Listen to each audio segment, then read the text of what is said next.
All right. Welcome everybody. Welcome. Um, Welcome to the full set. I'm your hostess with the most sets. This is episode number. What are you doing? Oh, no, I'm so excited. Are we gonna co-sleep together? We're gonna. You're gonna sleep on that couch. I'm gonna sleep on this couch. I'm still experiencing trauma. Um, I could fold it up. Welcome to the full set with Didi Delgado. I am here with my esteemed colleague, and I say esteemed with bells on, Kari Conley. Kari, welcome to the full set, babe. How you doing?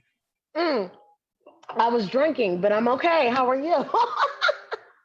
I'm not okay, but we're gonna get into our you're Oh, okay, am I not okay? No, we're gonna get into it.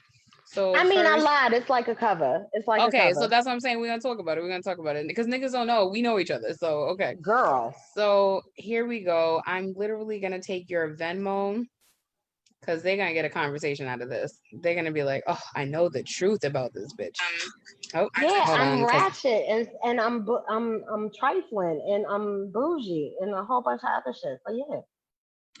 all right. So first of all, I'm posting stuff, but before we get into introducing you, I have to have an accountability. Okay. So shout out to Shamika Andrews, who is an amazing individual that I was wanting to sit with for a while now, and I booked her a month ago, maybe 3 weeks ago. Um, and I had a 2 o'clock just because that's what time her schedule allows. But I Mhm. was in Baltimore until 2 o'clock. And as you know, because I have my show with you at 7:30, I didn't get home to just now, but we're gonna talk about all those things. But I want to say shout out to Shamika for when I reached out and I was like, listen, I'm not gonna be able to make the designated time.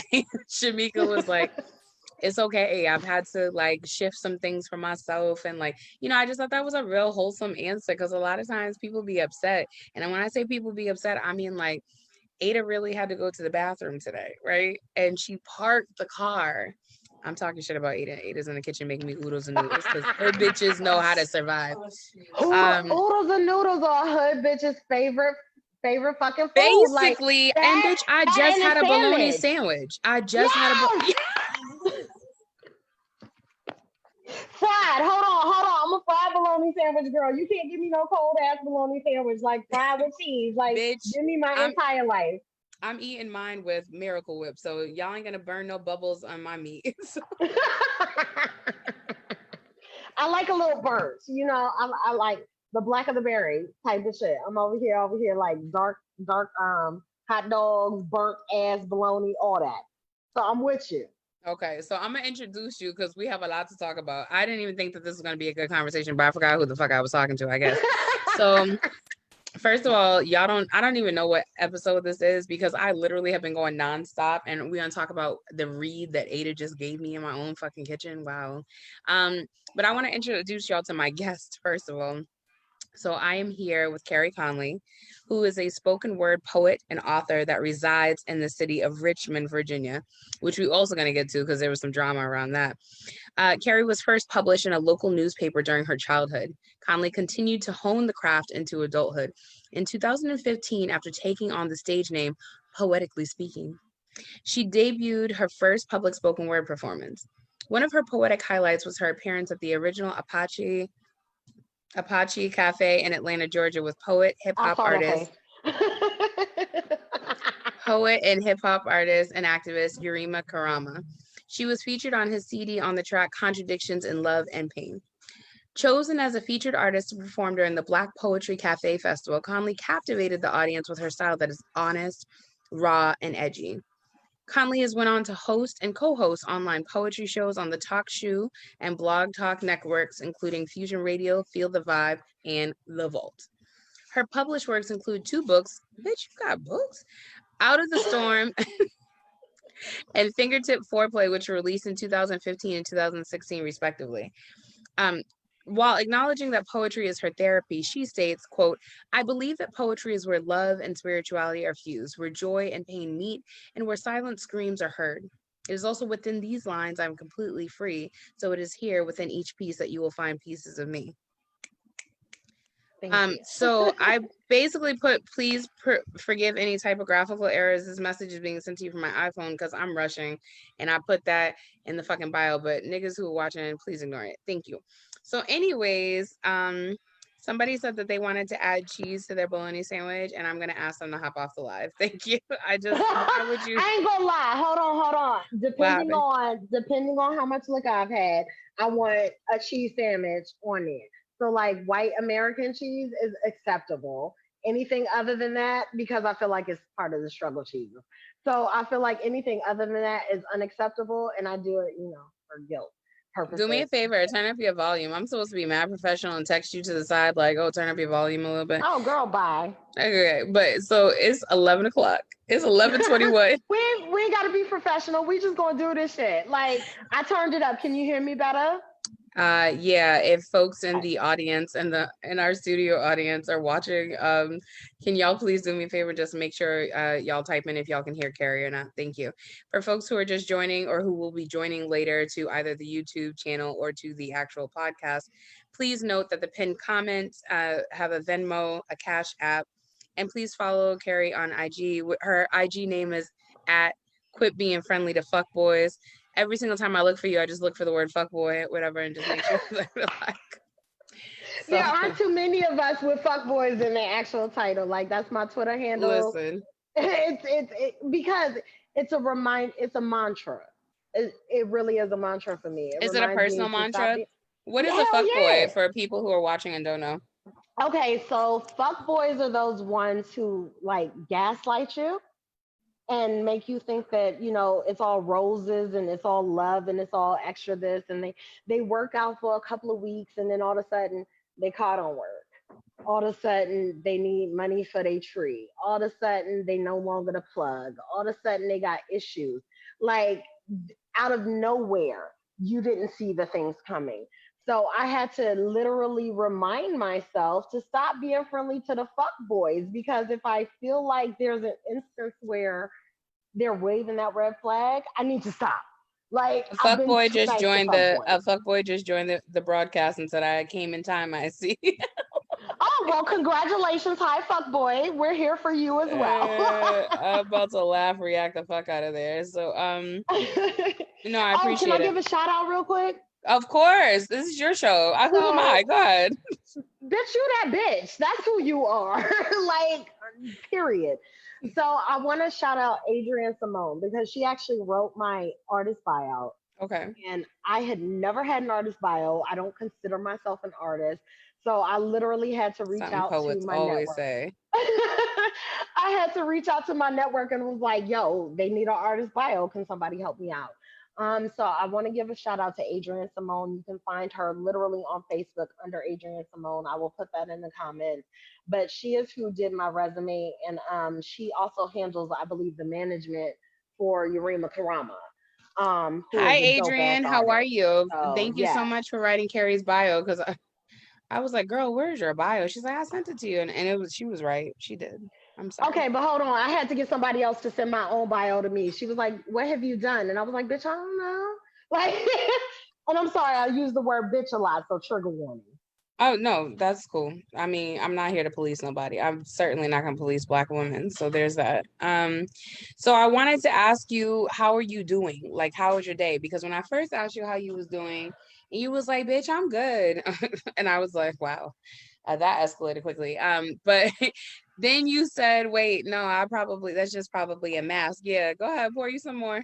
You said that's probably. You see, I'm just setting it right in front of the thing to empty out my second bottle of wine for the night. Trigger warning to anyone who's recovering and actually watching us. Yes. This is probably not the episode for you. It's okay. No. I mean, I don't have to modify my life skills because there's no such thing as respectability. It's a mask, but go ahead. I have already, trigger warning, I've already downed one of these bottles. I've got another full bottle in the refrigerator. I am not stopping anytime soon.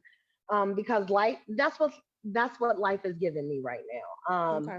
What's going on, boo? If you feel comfortable sharing, tell me what's going on, and I'll tell you about my day. And we could have a big kumbaya. We can, I don't know, have a blood menstruating circle. We could do a whole bunch of shit. I mean, it's whatever.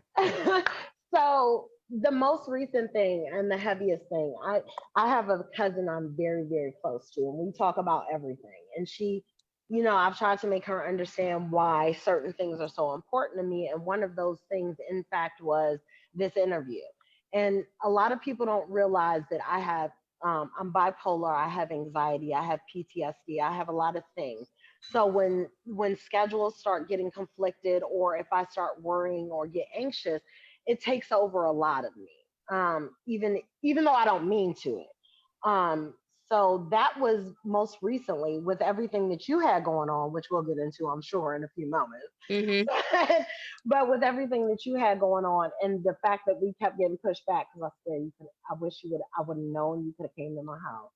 Um, with everything getting pushed back, that created a huge anxiety and brought so many other things to the forefront. And I just really got off a very heavy conversation with my cousin about the fact that at times, you feel like there's something you're supposed to do as a person that is much more than what you're doing now.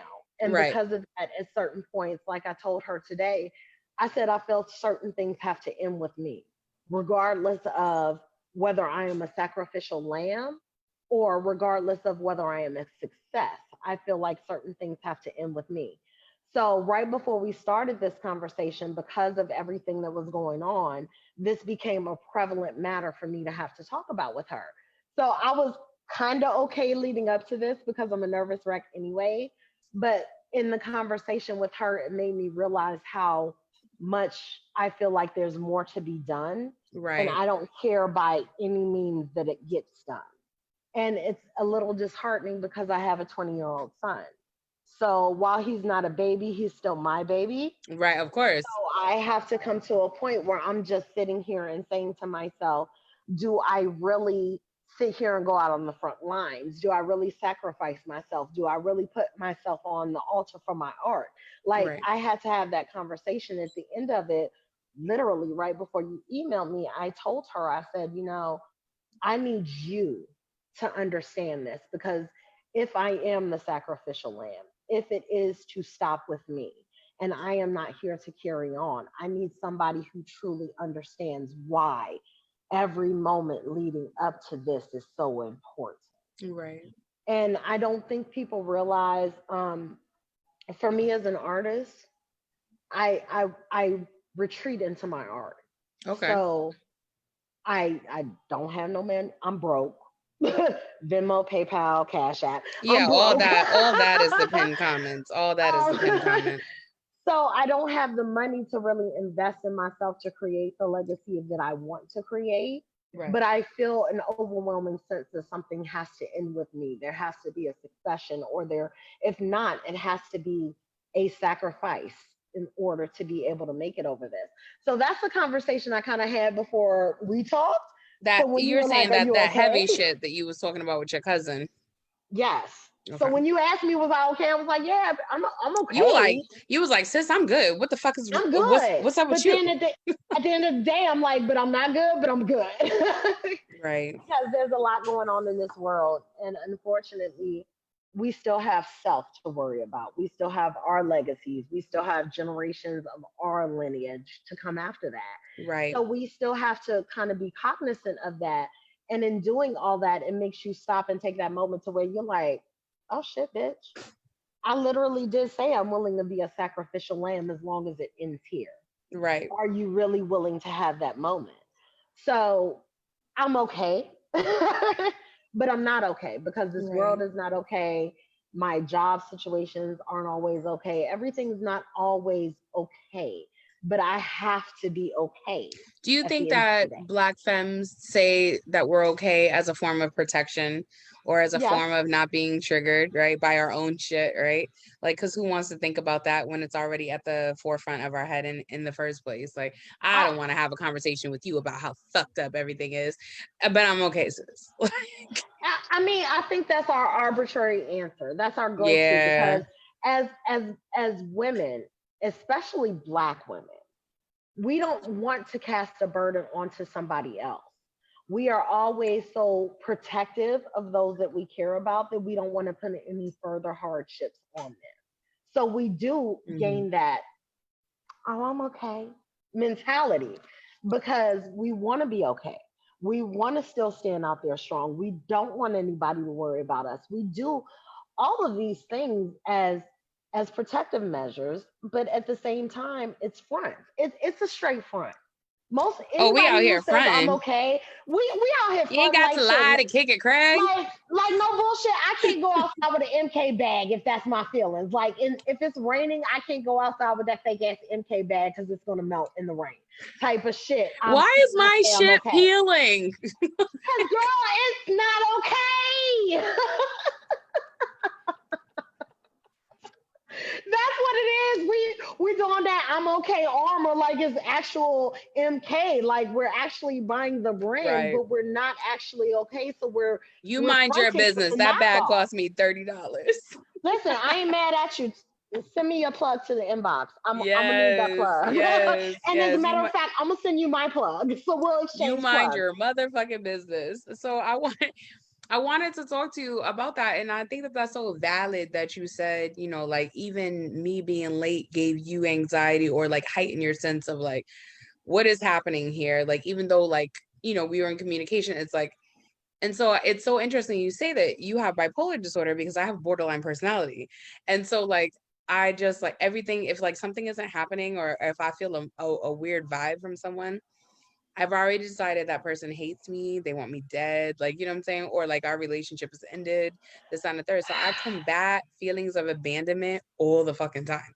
And so for me, communicating with you today was especially important, even though I'm super behind. I just had a conversation on the car, in the car on the way here with my graphic designer. Her name is Jade. And I was like, yeah, I'm glad we hopped on the phone. I said, because I feel like it was a lot of texting and back and forth, and you're doing protests and I'm traveling. And I was like, and I just wanted like a human connection with you, if that's okay.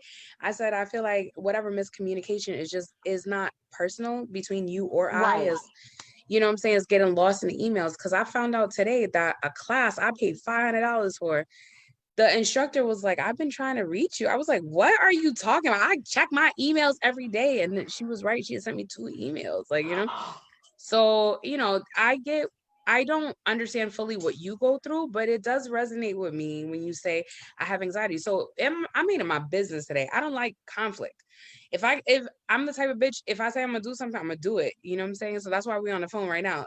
But um when I knew it wasn't gonna work out with Shamika, I was like, maybe I can, like, I was counting on my finger. I was like, maybe I can still make it for Carrie's shit or whatever. And then I was like, not gonna make it Well, for your shit neither. Like, I'll be very honest. I'm one of those people who this makes me sound so pussy. But I'm one of those yes. people who is so not complacent, but I try and compromise, Mm-hmm. especially when given these opportunities. So even though my anxiety may be heightened, I try to make sure if the host can't make it that moment, just like I inboxed you and I was like, so still You're like, it's tonight or 8:30, no? bitch, and you still not around. Are we still doing this? I was like, and you know what? You know why I decided to still do it? I'm gonna tell you straight, jacket. Is because on Friday you said something to me. I know a lot of people think that I'm callous and cold-hearted. They would be absolutely correct. And I still have feelings or whatever, right? And so when you was like, yo, I can't wait till Monday. This shit means so much to me. My little Grinch heart did this thing where it like grew inside the glass and gold box and it broke. So Like, you know what I'm saying? Like, let me so for tell me, you it's why. important. Let me tell you why I did that. Okay. Because from the moment I met you, there What? was something, there was something. Like I felt like I had to be attached to you. Even when I would send you inboxes and you were not on Messenger and all that other stuff. And I would be like, damn, did she see my message? Did she not see my message? And I joke with you and call you my girl crush. But in all reality, there are a lot of principles that you have that I wish I had had enough courage to have. So any Mm, moment in your presence has always been like a pat on the back for me because I'm like, okay, bitch, you're standing in circles that actually make a difference. Like I called my mom and I was geeked and I was like, yo, she does BLM in Boston. She does this, she does that. I'm gonna be on her show. And my mom was like, oh, okay. And she didn't understand the importance of it to me, but because of the feeling, the vibe. When we first met, like I was instantaneously like, oh, she's gonna be my friend forever, even if she doesn't want to. Everybody does that to me, and then they turn around and hate me a year later. It's fine, but And you, I have not found a reason to hate you. Even with everything that I've seen, I have not and you know what I'm talking about. So even with everything that I've seen, I never found a reason to hate you. I understood. my And heart is I racing. Oh my applauded God. you. And I applauded you so much. And I applauded you because I'm about to be shit, how old am I? 39 this year. Okay, I just turned Um, 36. and I wished I would have had a moment where I would have felt free enough within myself to be the type of person you are. It has taken me this long to feel this free to be able to do these things. So when I met you, everything that I loved about myself, I could see in you. And I don't see that in too many people. I don't like bitches. Excuse my language. I don't like them I'm either. not I'm not really a fan. I'm all team no new friends. Like it takes a lot to break my barriers down and all that other stuff. I'm a sweetheart when you get to know me, but I don't like people. I just Thank don't. you. So when I met you, and it was a brief encounter. That's the crazy part. Like it's It not was like we super spent brief. Was I it was naked? stupid brief. No, you weren't. I wish you were. I was trying to see if you were at one point. Like I Baby. would have. Listen, my inbox is open, but but when we met, I want to say it was my second Black Poetry Cafe event. Where did The we second meet at? time I Because I had know it was in Atlanta. it was in Atlanta and it was at I want to say it was the Zeta Cafe, the first night of BPC Fest in 2000. Wait, is that it was like it was in a strip mall? Yes, and you was with the light skinned man who helped birthed. Yeah, I'm gonna just stop right there. So it was I think I during know that which time. cafe you're talking about. Yes, and it was a corner building, and I had never interacted with you before. Wait, let's go back. Was it the one in the parking lot, or was it the one on the street? No, it was the one in the parking lot. Okay, all right. Because we went into Zeta Cafe, we had seating, and I'll never forget. I think you did a piece about pennies. For some reason, that resonates with me. And there were pennies on the floor, I'm and such it an was a asshole. I gotta have props, everything. listen. But hold on. That's what made me love you because you was basically like, bitch, we were pennies, and you started like dropping pennies, and I was like, hold on, this petty bitch is right. And and your petty, and I've told you this, your petty called to me. We've talked about this. We talked about that a number of times where we've talked about getting together, and it was something about your petty at that moment. But I understood. Like I literally looked at you and I was like, I get her. And that's why I feel like a stalker sometimes because I'll No, text you or stalk me I'll because I inbox feel you. seen. I mean, don't nobody else stalk me, please, but you could stalk me because I feel seen. I feel like we have an intersection that I don't share with a lot of folks. Like I don't know many Black women who are living with BPD. So thank Well, you. and that was something else. As we became Facebook friends, I got to see the transparency in your mental health. And it was during a time that was kind of parallel to me finding my own transparency in my mental health. So I was beginning to share stories about my bipolar, about sexual assaults, about Hmm. things like that. And you had been sharing them. So I kind of was like looking at you and I was like, oh, she gets it. Right. And I kind of at the same time was like, I'd still, you know, if she crept up in my bed, I wouldn't say no because she got a nice little ass. But at the same time, she's got a brain and she makes me think a little bit more. She makes me explore things. She makes me question the things that I see. And it's different because I was You raised make by a me single sound like a pick stepmother. me. Go ahead. Listen, I want to I'm be you are picked. Because you are a pick-me. I would want tell to be anybody. picked so bad. Thank you Girl, so much I for would the wine. champion Can I the have a fuck more? out of you. Like, it's no bullshit because, and I can champion you only because I see so many Thank you. great things that people see negative. Like I said, in having that conversation with my cousin, it became apparent that at some point there was a sacrificial lamb in these situations. And I realized in looking at you that you became a sacrificial lamb for a lot of your situations. And that endeared me to you. I felt a connection to you. So I was steady blowing up your inbox. And this is when Do you you had have no a connection messages. to underdogs? Because I just told Ada that today. I was like, I'm an underdog. So when other niggas is the underdogs, I be like, I don't like you, bitch, but I'm rooting for you. Strong, strong. I'm rooting for the underdog strong. Because Mm-hmm. I feel like somebody's got to.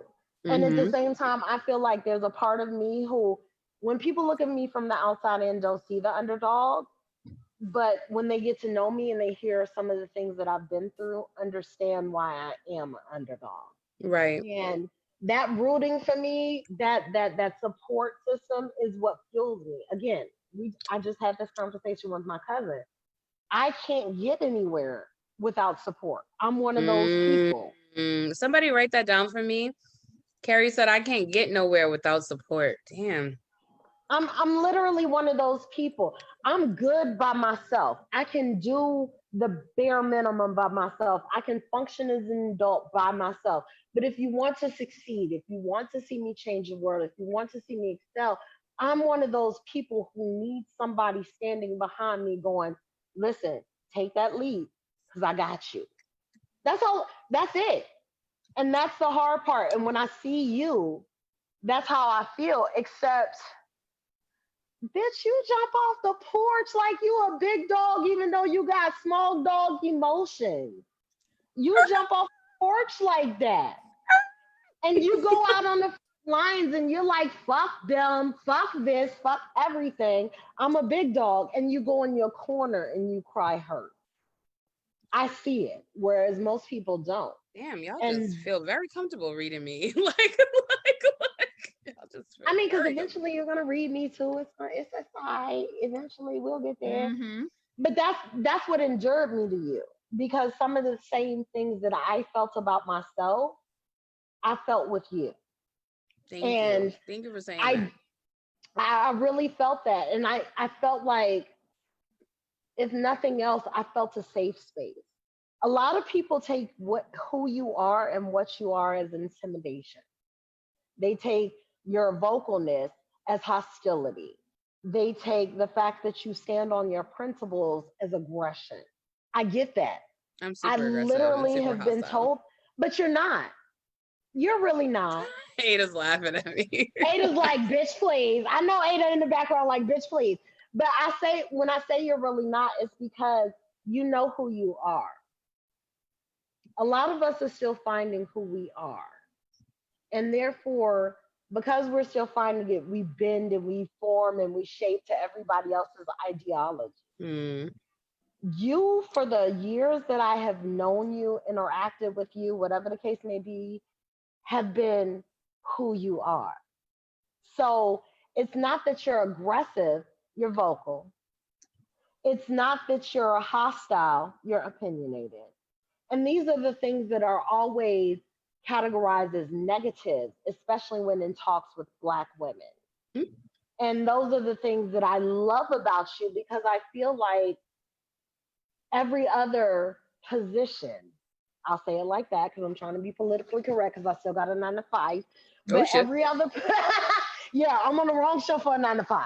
But every I'm like, other, we just talked about pussy in the first 5 minutes, so I don't know. I don't that'll know. be all right. I didn't share this with them. Okay. But in case they Before was you go on, talking, I do want to let you know you got some fans in the audience. I mean, these bitches did not come here for me.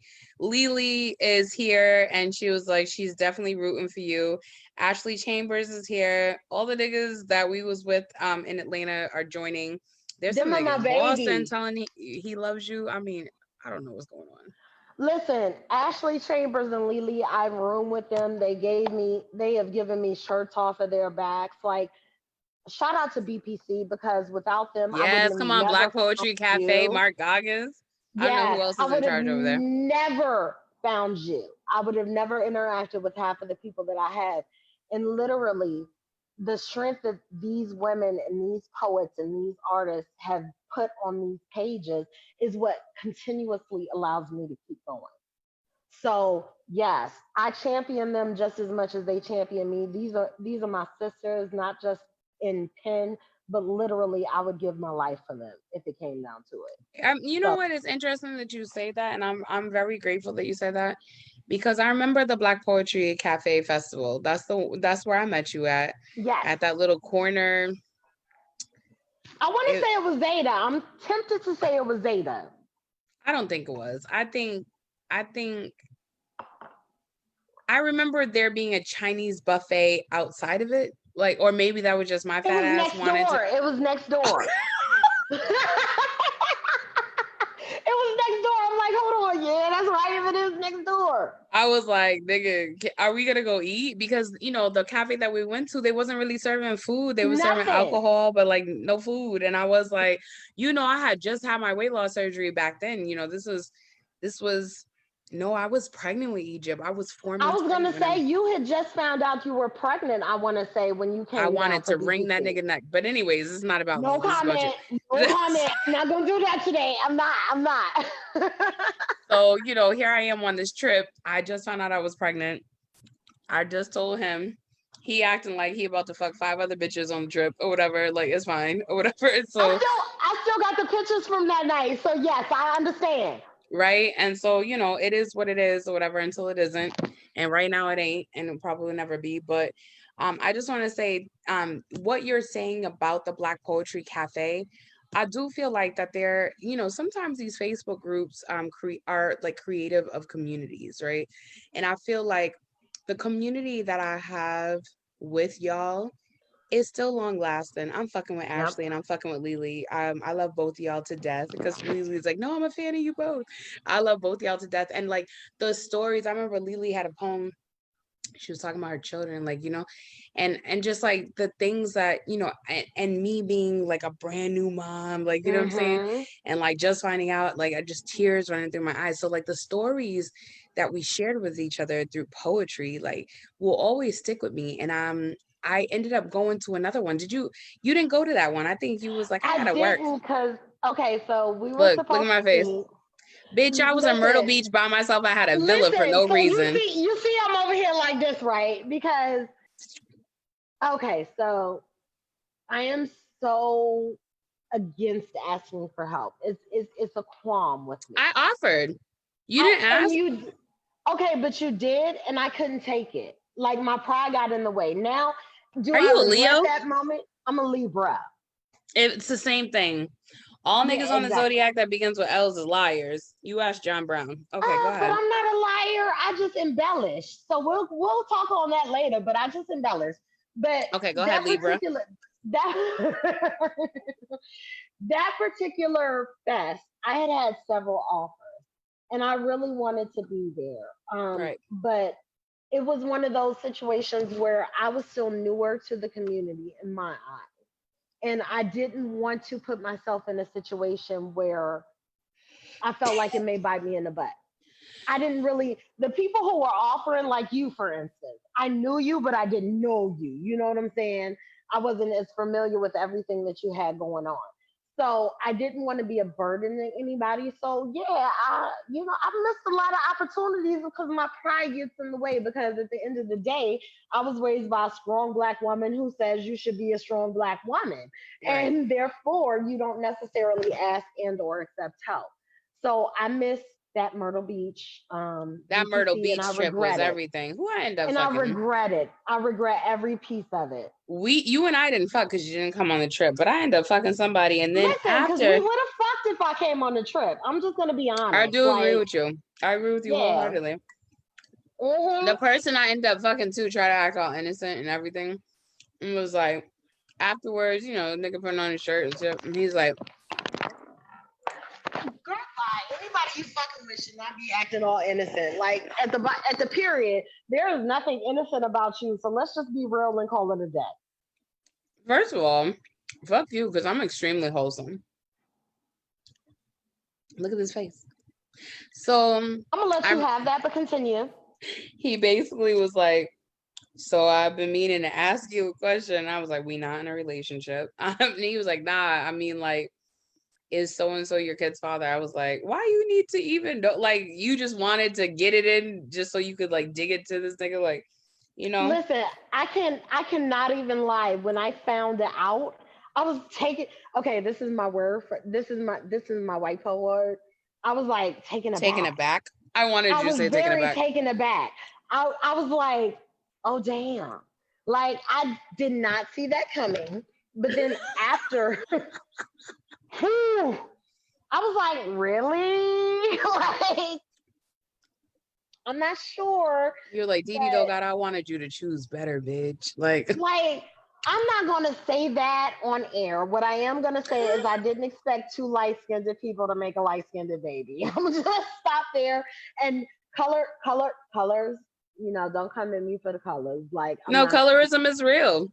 I'm not even trying to be funny, but I didn't expect the two of you. Knowing the personalities that I knew individually, I didn't expect that as a whole. So when I saw the shit break down literally on Facebook, I was like, oh, type of shit.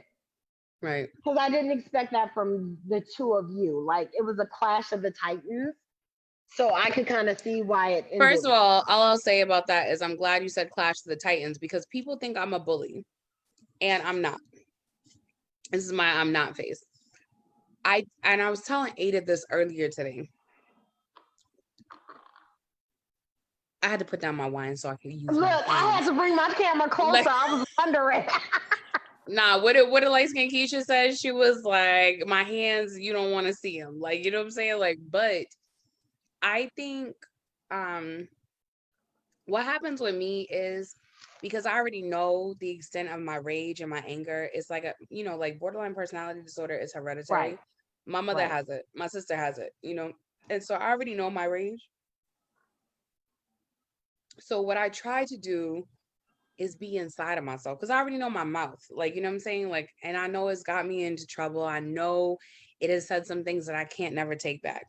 And so when it comes to Black women, I'll be like, when it comes to Black men, I try. Like, like yesterday I was at a healing space and some Black man was talking about for Breonna Taylor at a vigil for her. He was talking about all the labor his wife has done for him and how he couldn't be nothing without the Black woman, which to a regular sounding ear might have sounded good, but I was like, you just want to tell us about all the things your wife do for you and not what would happen if, like, you know what I'm saying? Like, not who she is as a person. Like, that's something I want to say on the show, but I'm also probably going to write about tomorrow. Black femmes, y'all don't belong to nobody but yourself. I don't give a fuck how good the dick is. I don't give a fuck how much they eat you out. You don't belong to nobody but yourself. You are a whole person outside of somebody else, like, and we just need that reminder. But anyways, so when all that was happening, I I've said before that I feel like sometimes in the position I'm at, I feel like a lot of people try to come for me Mm-hmm. and I fight back. Like, you know what I'm saying? I'm a definite fighter backer. And I try to actually not even be in the ring a lot of times, but sometimes bitches lull you into the ring. And Yeah. I'll be Muhammad Ali, I dodge, but eventually I'm gonna keep hearing them swishes, them airs. Right. And one day I'm You gonna can't catch dodge that hand everything. and I'm gonna bop you in the face. Like, and that's how I feel. Like, yes, I don't drag Black women, but also if you keep coming for me, me telling the truth about you is not gonna be a drag. It's gonna be a lesson you learn. Exactly. Like, and so like we just need to be careful about that. But I appreciate you saying that it was a battle, like it was a clash of the Titans, because he also has a very strong personality. But when that happens, a lot of people was like, wow, you used your platform to destroy him. I was like, my nigga, he's destroying this Black unit over here. I will say this. I knew him prior to knowing you. So I think that's where the difference came in at for me is because I had already seen the strong personality that he could possibly be. And then I met you and I realized the strong personality that you are. So therefore, I was able to look at it outside in as a whole to see where some of the disconnect may come in at because you can't have in most relationships, in all successful relationships, one person is going to be a little bit more subservient to the other person. There's going to be some submission. There's going to be some type of, I'm gonna put myself second. There's gonna be, and I just saw that face. You're not that person. Like, so it doesn't play well with you. But I mean, at I'm the same trying this time, new situationship I'm in or whatever. I'd be like, you got to tell me what to do because otherwise I'm just going to do what I'm going to do. So that's what I but wanted to tell you. so that's the difference. Like real shit. I posted this thing the other day What that you basically posted? said, I posted something the other day that said men don't want to communicate, basically, is the bottom line. And at the end of the day, You got me there, Kari. I had to tell somebody they like the ideal, but the action is difficult because men are action oriented. So therefore, the action of actually compromising becomes a little bit difficult because they are made to believe that they should protect, protest, provide. Even if they're wrong, All right, Steve they Harvey. feel. No, no, hold on. I ain't act like a man, think like a woman at all in this motherfucker. So if even if they feel like, even if the woman feels like they're wrong and the man knows that they're wrong, the gender roles have been so confused that the communication kind of breaks down and pride gets in the way. And that's one of the things that I kind of saw from the outside in occurring when it came down to the situation that you guys had. You were standing on your ground, he was standing on his ground, nobody was meeting in the middle ground. I got it. That's just people. But We're what defensive. I'm saying to you is, I want you to look me in my one eye, right? What I'm saying to you is, I appreciate you saying that there is a duality in it because literally people were looking at me as someone, a bitch who cash poor. And if I was to raise $5,000 today, which I could do in Right, 48 hours, right? It doesn't make me rich. Like, you know what I'm saying? right. And so, like, I just looked at like the whole situation. I'm like, y'all But really taking the side of my oppressor? Like, I'm I'm being gonna say this to oppressed. you. I'm gonna say this to you specifically. You can't. You got to take that with a grain of salt because these are the same people that may say it was okay for R. Kelly to pee on a 14-year-old girl while they play his That music. escalated very quickly, but cheers, congratulations. Yes. I don't want to be that person, but we champion sometimes misogyny over what is right. We champion the fact that, black men get these bad raps, even if they're wrong, over Right. what is right. There's a lot of things that we do incorrectly. So I will never say it's just, let me clear this up for any of the haters that might be in the comments right now. I'm not saying it is Or a watching woman. later. Right. I'm not gonna say it is all on the fault of a man or a black man, period. What I am gonna say is on both parts, there is an ego. There is a stand your ground. There is opinion. There is a moral factor. There is a premise that allows us to be steadfast in what we believe. Right. So, unfortunately, while communication should allow us to be able to have that conversation, it doesn't always do that. And it doesn't always allow for us to be able to sit here and say, okay, I see where you're wrong. And especially in the heat of the moment, I tell everybody, you can't tell me something at Tuesday at fucking 5 o'clock at night and Right. expect me to have the correct answer for you at Tuesday 5:05. I Right. need to process that. I need to go through that. I need to see how I feel about that. Oh, you And definitely a Libra. Okay, go ahead. our expectation is that once something is told to somebody, you initially expect them to respond right away. Because Mm. as I tell my mother, as I tell anybody, you have been sitting in your moment. You have been sitting in your truth. You've been doing You your have own had personal time to processing. perfect it. Yes. Exactly. You Yes. have had that time. So when you relay it to me, you expect me to respond right away because you You were like, I find it had that. funny how, and you want me to find it funny too. I mean, However, the problem with that is when you tell me it is brand new information for me. I've got to process that. I've still got to come to that understanding. I've still got to see where it is that you're standing on so I can correctly respond. So if you expect me to respond in the moment, You ain't gonna like what the fuck I got to say. Right. Cause I'm gonna be in the moment. I'm Right. fuck you. No, you're ignorant. No, I don't want to fuck with you. Fuck you and your parental rights. I'm gonna do all that shit. I've been that person. I've been that no, you're not gonna see your child. Fuck you and that new bitch. I've been all of that shit because you expected a response from me immediately.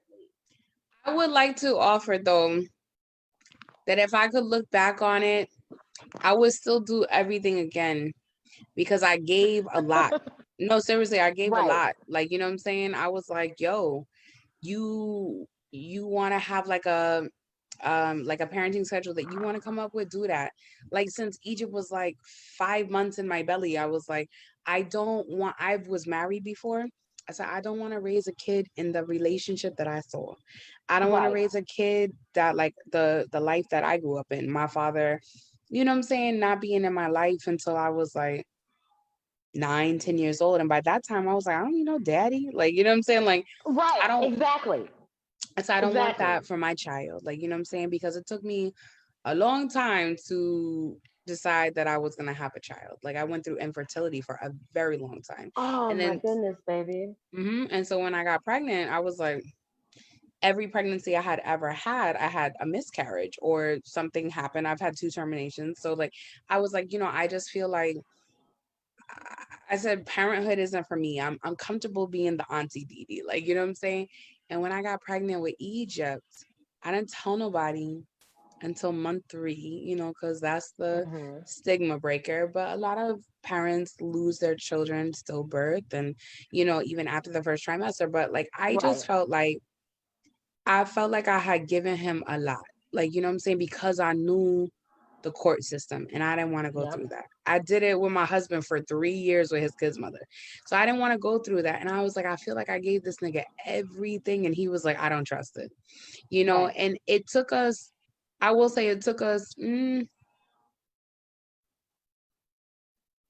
shout out to Luana, shout out to E-Rock. Cause no, I will say that like one positive thing that I could definitely say about my child's father is that he reached out for help when he realized that what was happening was not working. I will say that about him.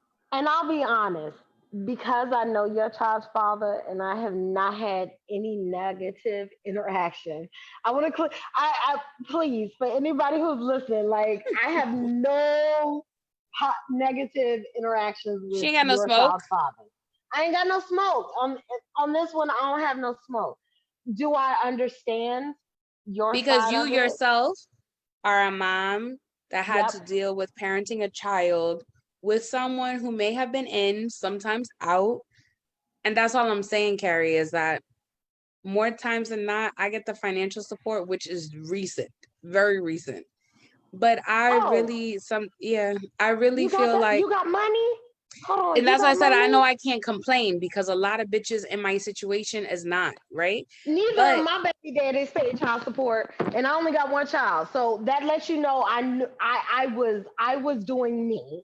right. I was doing me, but I was very honest, and I didn't get financial support. So I listen.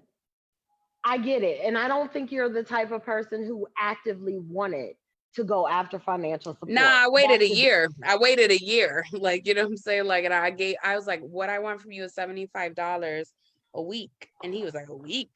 And I was like, yeah. And he was like, I can't do that. I said, okay. So I waited 6 months for anything to come in. That nigga got my Venmo, PayPal, Cash App at the time, nothing. So I took him to court, and it's unfortunate because um Egypt asked for her dad all the time. Oh, and she looks like him. I hate to say It's that, but there are so many there, and that's okay. So, long story short, at the end tell of the me, tell day, me. it's not even about mother father relations.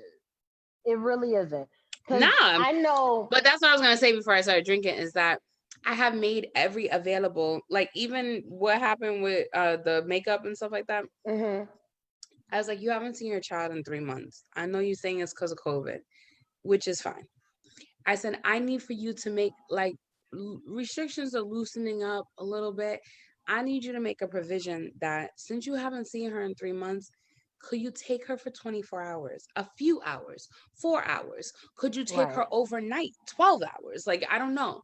And he was like, nah, it's not possible at this time. And so that's my disappointment. I wish I had not a baby daddy, because I feel like the word family is very weird. Like, you know what I'm saying? Because Right. we've been taught it looks like this. My family is sitting on the couch right across from me.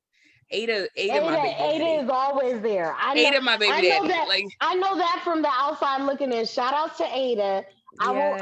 I will personally say that I don't know Ada. I've never met Look Ada, at but you, bitch. every single Niggas love fucking post. you. Shout outs to Ada because I know she is there. I see she is there, and I'm not gonna again. I don't want this to come off as a I'm not baby daddy type of situation. It's not that. But at Right. the end of the day, we when you try and you ask for the bare minimum, Bare it minimum. becomes kind of heartbreaking when you can't even get that. And I Yeah. know from my own personal experience, again, I'm not, my, I'm so glad Are my son you knows and your this. child's father in a good space now that your son is like an adult? So here's the thing my son is 20, and when I was fucking around with his baby, with my possibilities, I told both of them at the same time. One more so than other because of the timing. You know, they teach you the pull-out method, they teach you the Same. timing. Don't feel no shame So, about that. Same. I was out here. Hoe so is life, bitch. You like, understand what I'm saying? I'm sorry, I'm slut life for life. Like, my body is my body. If I want to give it to that nigga, I'm gonna give it to that nigga. Y'all just gotta get over the shit. Like, I am thought. I have been a thought. I am probably always gonna be a thought. I love Amber Rose. There is a part of me that feels like she should run for president, but that's neither here nor there. So at the end of the day, it was one of those situations where I was doing the same thing that most men in my life That were most doing. men do it. Because you can't Yes, tell me that your baby father didn't have a Rolodex exactly. of women for the month. Like, you know what I'm Exactly. saying? And men don't have to worry about, I'm not being funny. I'm just saying, like, let's talk facts. Men don't have to worry about tracking their cycle. Like, you know what I'm saying? Exactly. Like, or And I will say this. I was in a relationship with one, and for whoever might watch this, I don't give a fuck what y'all feel. I was nah, in a people are relationship agreeing with with you. one, Somebody was like, that's and how she had baby number two. yeah, like literally, I'm not gonna. I don't sugarcoat this shit. My son knows the story. He knows the whole 9 yards. I was in a relationship with one man. That man wasn't giving me attention. I was young. I was stupid. So therefore, I'm on the block with a D boy, and I'm out here I acting love D stupid with a boys. D boy. Girl, bamboo earrings, at least two pair. Like I'm all for that shit. Yeah, Yeah, I still got your earrings. Don't think I forgot. They're thank coming soon. you. But but real shit, I was out there with a block beater. I had a guy who was destined for college and a guy who was possibly on his way to jail. No bullshit.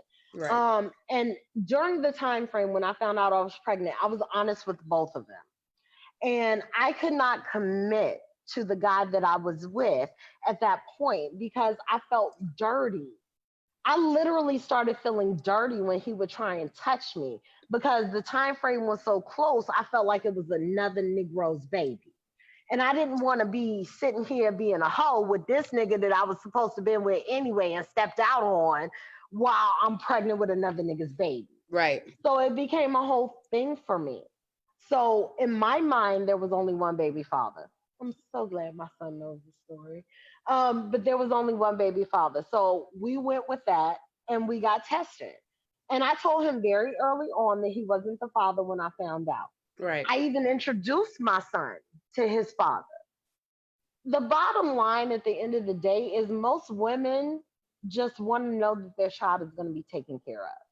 That's it. We accept whatever father steps forward, whether they're a good father or not, whether they are the father or not, because we want our child to feel whole.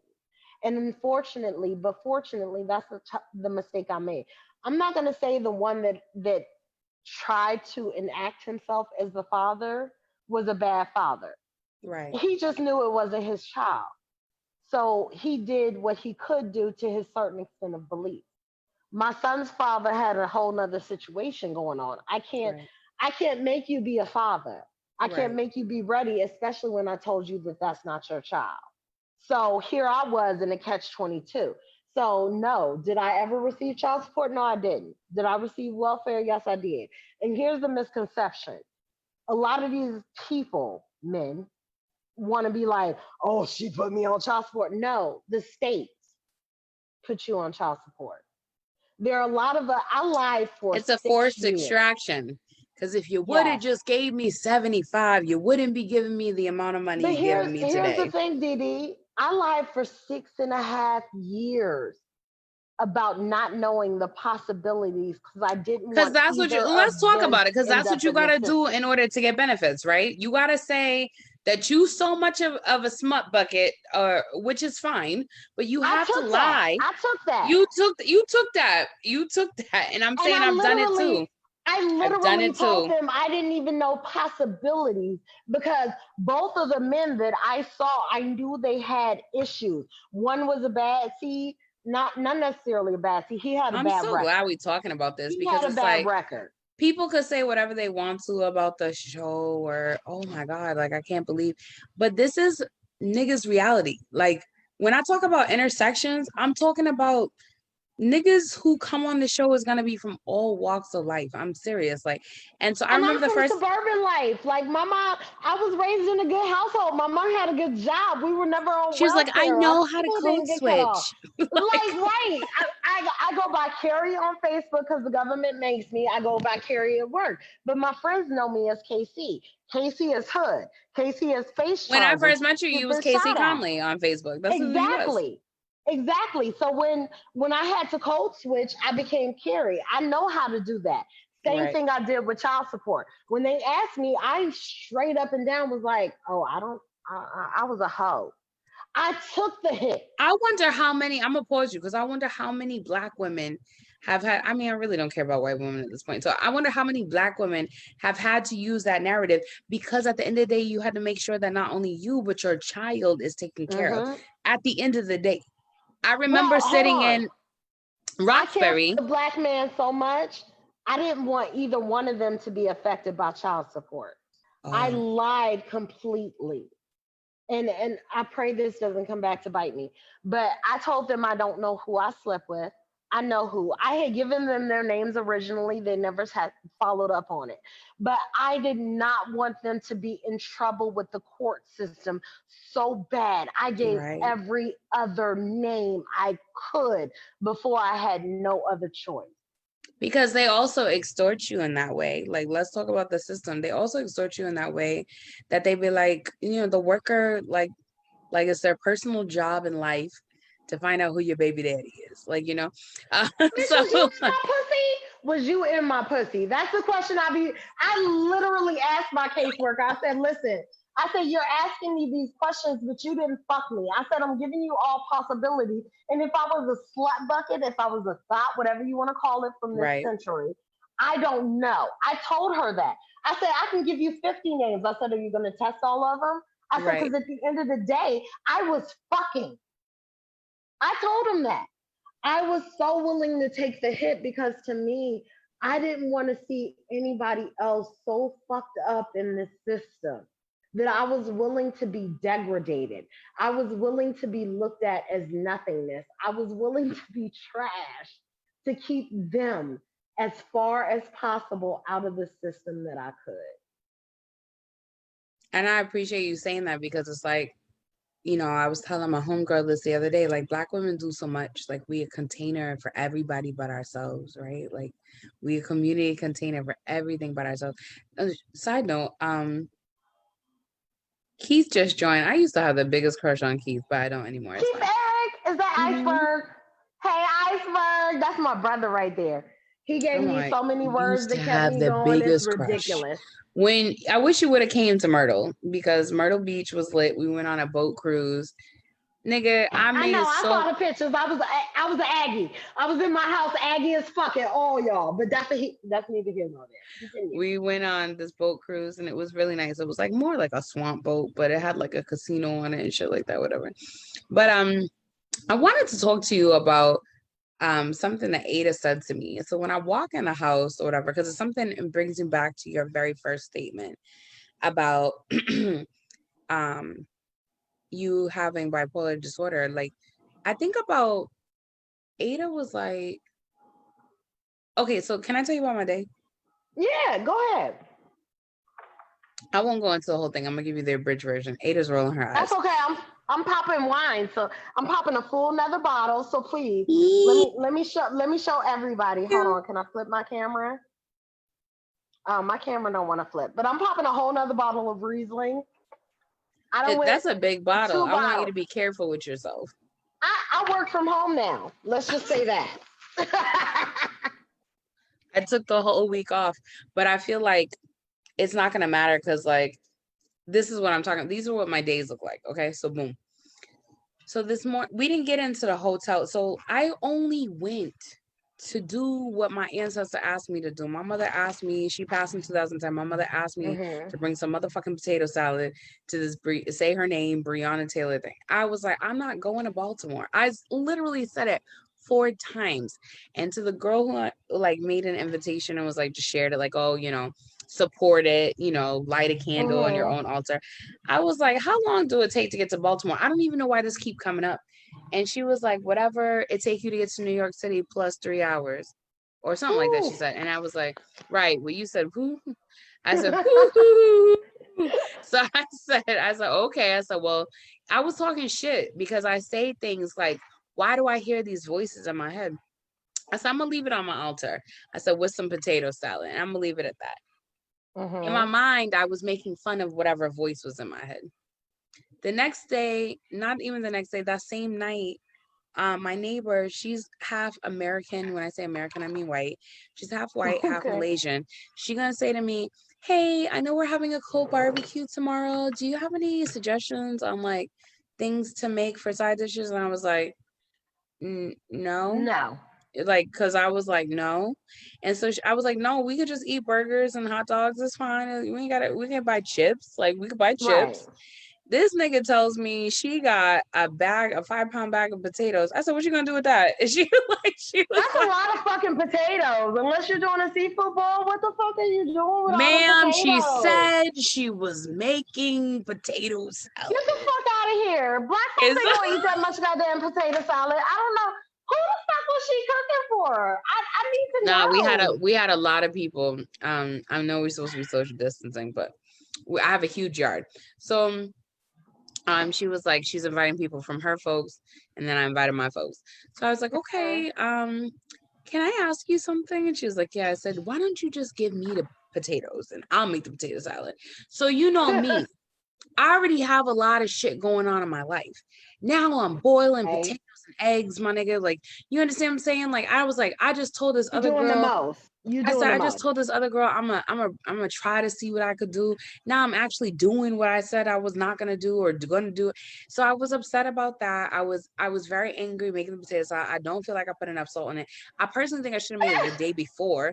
Like, you know what I'm saying? Like, but it is gonna be what it is. And then Ada gonna tell me today when we walked in the house just now, she's like, I ate some of the potato salad. Is the seasoning really seeped in overnight?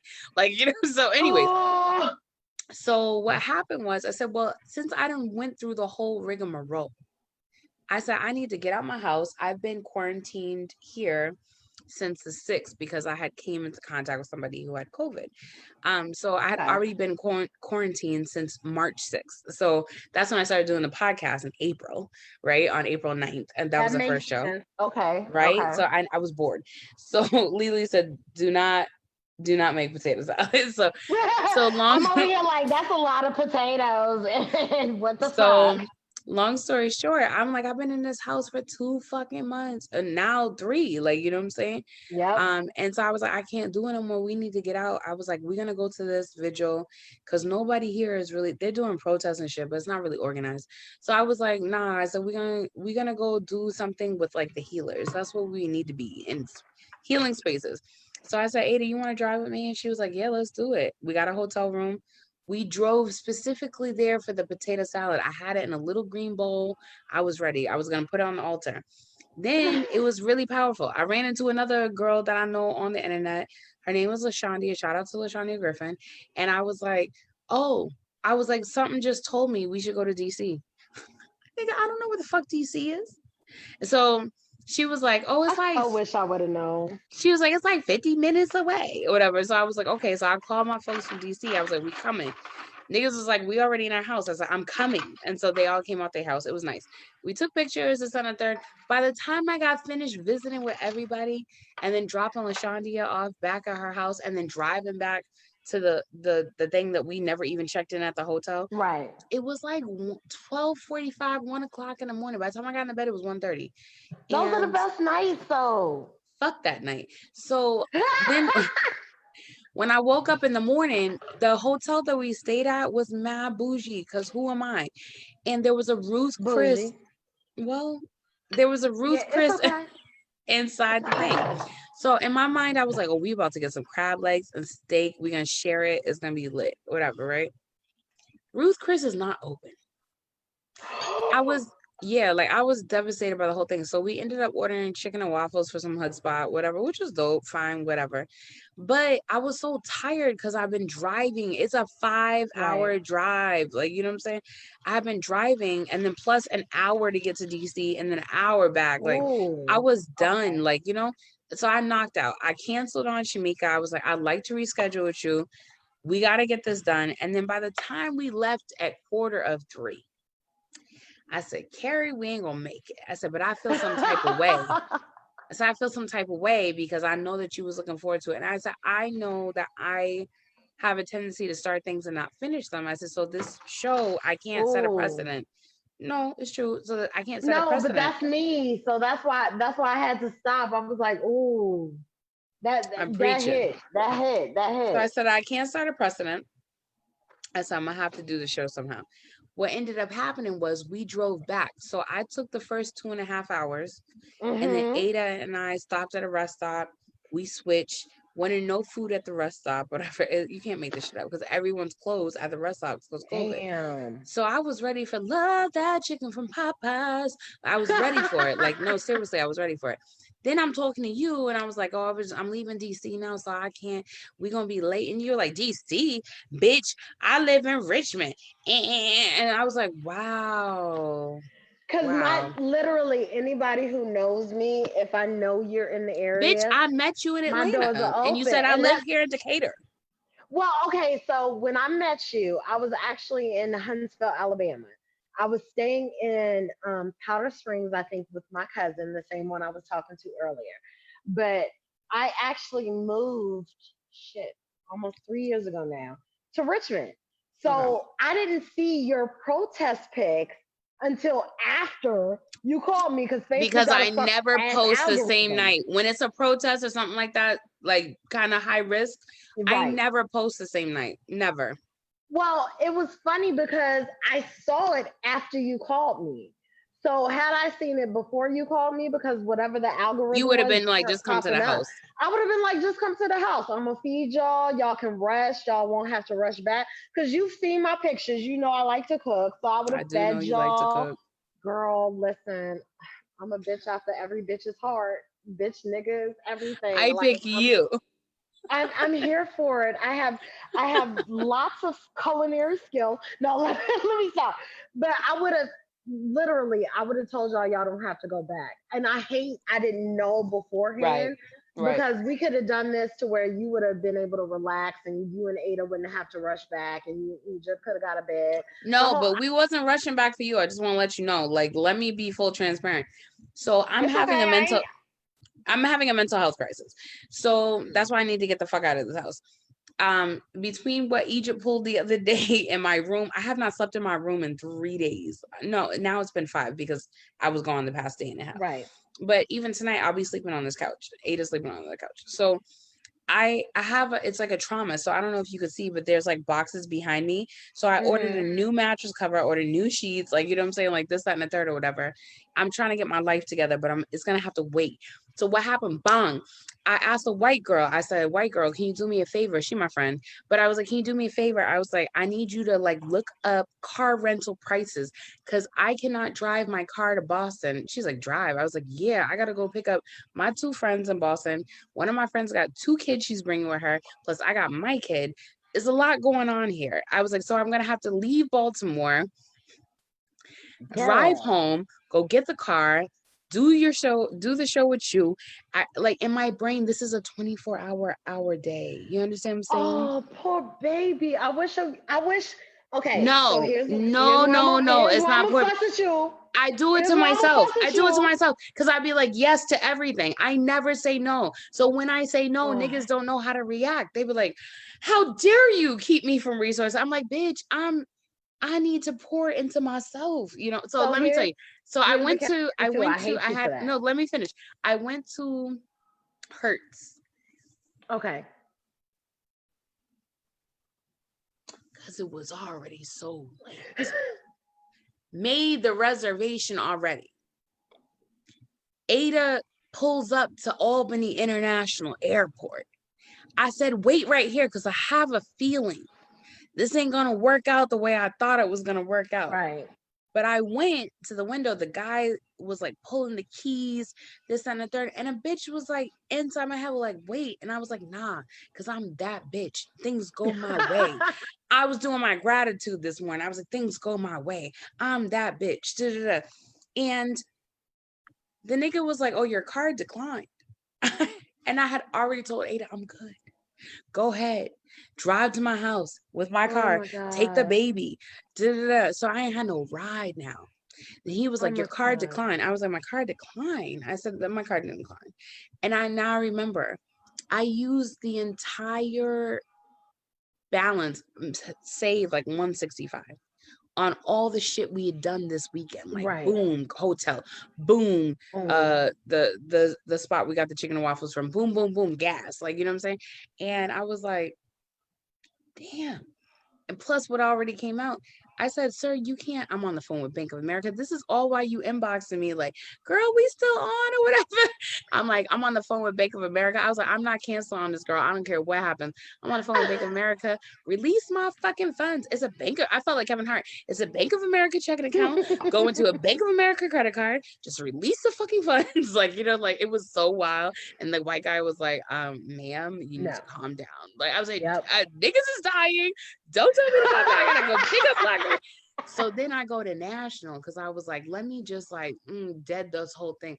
So I go over to her and she's like, yeah, so like we don't have any minivans until like 9:00 tomorrow, but like you can get an exotic and like it's a Suburban or some shit like Expedition XL.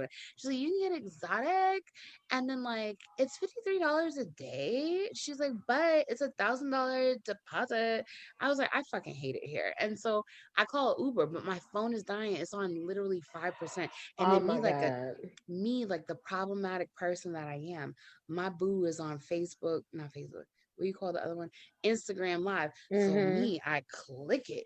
And then it's draining my battery. And then you're inboxing me. And then I'm like trying to like avoid the whole thing, the whole meltdown that's about to happen. So then I see a taxi. Do you know when the last time I took a taxi? Girl, it's probably been forever. Yep. 2016. It was a real taxi, but the dude was Black. He is Scorpio. So, anyways, I love how you just toss your hair like that. He's a Scorpio. But I was like, can you take me home? And he was like, absolutely. Now I just want to let you know I look like Egypt's mom. I don't look like Didi Delgado. I ain't got no bra on. Okay, first of all, I got on Ada's clothes or whatever because I left my clothes in the car. It's just so much. So you're inboxing me and I was like, you got an iPhone charger to the nigga in the taxi? And he was like, yes, I do. So he's letting me use his iPhone charger. I'm like back here texting you now. I'm like, my God. Yeah, girl, we about to do the show. I'm gonna be home in half an hour. So but you know what? Go ahead. That's why I love you. That's why I love you because for me, it's one of those things like just once you responded, everything calmed down. And I was like, okay, I just needed, it wasn't even about the show at that point because I think my first message to you was, are you okay? Like, and what I said just to you? wanted to make, I don't think I got an answer from that joint. Like, and I just wanted, my biggest fear was that something had happened. And that's when I care about people, that's like my biggest fear. Fuck the show, because we can reschedule. Like I was like, we can't reschedule. I was like, it's impossible. And I'm over here like, okay, I see what days she got available. Like I'm looking at your calendar and I'm looking at your schedule and I'm like, I see what she ain't got scheduled. Okay, but you had a date like on the 13th or something. Trust me, I peeped your calendar. I went through that bitch with a fine tooth comb because I was like, if something's wrong, I don't want her to have to stress about this. So that made me a little bit more anxious because I'm like, I don't want her stressing to try and get to this if we can reschedule. I want her to be No, just as I comfortable as appreciate I want to that be. wholesomely. And that's real shit. That's why I think my first message to you was literally like, "Are you okay?" Because I knew you guys were traveling, and I think even on one of my posts that I shared, I was like, "Listen, we coming, but we on some CP time because the host is This traveling." is super CP time. Usually I'm less than 20 minutes late. This shit was exacerbated by the fact that, like, remember I was like, oh, me and you about to meet at 10:30. We didn't go live until like 11:21. And it was because what happened was the nigga who dropped me off, Scorpio. ma'am, I can't get away from them. Okay. Like Listen, he my dad's a he Scorpio. I get it. he dropped me off and I got out the car and I Loretta divined it to the front door. Like That swish, swish, swish, swish, but swish. I look like Egypt's mom. So it It don't wasn't matter Loretta because it was divine. still swish, swish, That's what swish, I swish. felt like I was channeling. Yes, So, baby. so I go to the door and I'm telling Ada, I'm like, no, I gotta ask Ada if she gonna stay until the morning so I can go back to the hotel. I mean, to the airport, go get the car, try it again or whatever. And so Ada was like, yeah, it's fine. And I was like, oh shit, this nigga gave me a card. He gave me his card. I was like, I never paid him. Do I gotta give him some pussy? So I called him and You sound like me. Is it pussy or is it cash? Is it I was pussy or like, is it cash? just trying to figure it out. So I said, sir, you dropped me off at my domicile. I was like, and you didn't ask me for money. I said, if I was a different bitch today, I said, but I might need you later. I was like, so I want to That let you part. know that I'm still that bitch. I can afford my own cab. And so he was like, no, it's fine. I was like, can you please come back to my house? So I went out and paid him. And then I did the Loretta Divine switch back. And he was like, you make sure you call me. But bitch, I had to tell you this. When I lifted right foot, left foot, like, that's how you're supposed to walk, right, left. I tripped up my stairs right in front of this. Like literally, when you said I left, I started walking and I was like, right foot, left foot, left foot. And if that embarrassment wasn't enough, while I'm telling Ada, I was like, well, because like, it's fine, like it's gonna happen. And she was like, let me tell you something. You don't know how to sit down. And I can't tell you what to do. Your other friends can't tell you what to do. Nobody's around to tell you what to do. She was like, but the universe told your ass what to do. She was, you tripped. You can't go to Boston tonight. And I think about it. She's right. I think I do too much. Maybe I do need to sit my ass down because I'm supposed to go be right now in Boston. And I'm like, nah, we got to do the show first. You have me on mute, or I lost your connection. Okay, what happened? There we are. You have me on mute again.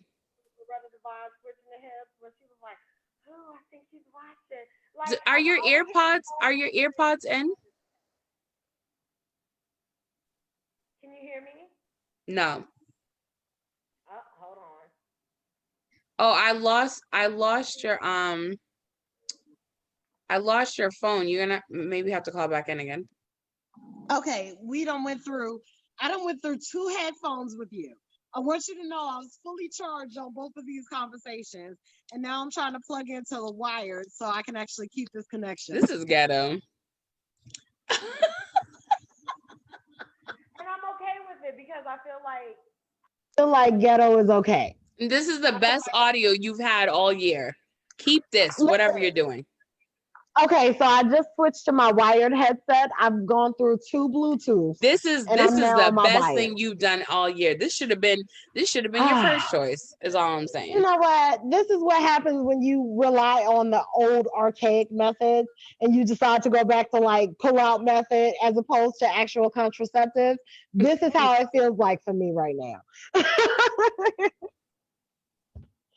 But I will say this.